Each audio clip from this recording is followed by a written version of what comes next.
শীতের আবহে দেশের বিভিন্ন জেলায় ভিড় করেছে পরিযায়ী পাখির দল। জলাশয়ে খোলা জায়গায় খুঁজে নিয়েছে আবাস। পাখি শিকারের সুযোগ সন্ধানে শিকারীরা জীববৈচিত্র্য রক্ষায় নজরদারি ও সচেতনতা বাড়াতে কাজ করছেন পরিবেশবাদী ও সংশ্লিষ্টরা। মেঘনা গ্রুপ অফ ইন্ডাস্ট্রিজ, বাংলাদেশের অগ্রযাত্রায়, মানুষের আস্থায়। পাখির ডাকে ঘুম ভাঙে, আবার কলকাকলিতেই শেষ হয় দিন। চলন বিল এখন পাখির রাজ্য।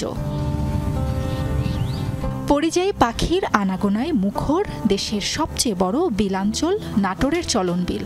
বালিহাঁস, পানকৌড়ি, শামুকখোলা সহ অসংখ্য পাখি বিলের জলে ডানা ঝাপটায় এখানে। দিনভর চলে তাদের খাবার সংগ্রহ। পানি কমে যাওয়ায় মাছের সন্ধানে ভিড় করেছে পাখির ঝাঁক। নানা জাতের পরিযায়ী দেখতে ভিড় জমাচ্ছে দর্শনার্থীরাও।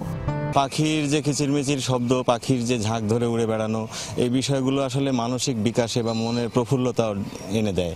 প্রতিদিন বিকালে আমরা বন্ধু বান্ধবের সাথে এসে এই পাখিগুলোর উড়াউড়ি দেখি। পাখি আমাদের আত্মার সাথে মিশে আছে, পাখিকে আমরা অনেক ভালোবাসি। পাখি শিকারে আমরা বাধা দিই, আমরা চেষ্টা করি যে পাখিদের কেউ না মারে এবং পাখি খুব সুন্দর লাগুক দেখতে।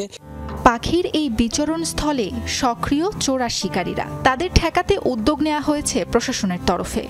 চলনবিল জীববৈচিত্র্য রক্ষা কমিটি 2012 সাল থেকে এখানে পাখি রক্ষায় কাজ করছে।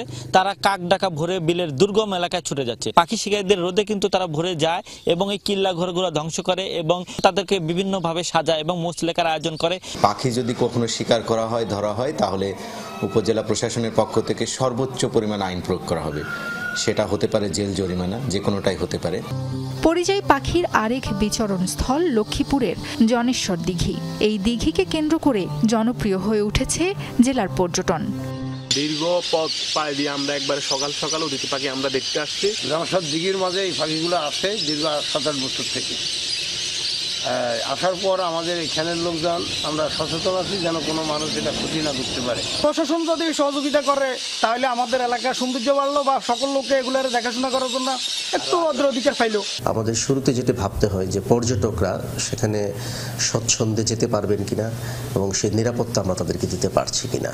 তো এই পুরো বিষয়টি নিয়ে আমরা চিন্তা ভাবনা করছি এবং খুব দ্রুত একটি সর্বাত্মক সিদ্ধান্ত আমরা গ্রহণ করব। পাখি আর প্রকৃতির সান্নিধ্যে সময় কাটাতে কিশোরগঞ্জ শহরের মানুষের নতুন পছন্দ নরসুন্দা লেক সিটি পার্ক। এখানে এলে নগর জীবনের কোলাহল থেকে কিছুক্ষণের জন্য হলেও মুক্তি দেবে পাখির কলকাকলি। সাবরিনা লিজা, যমুনা নিউজ।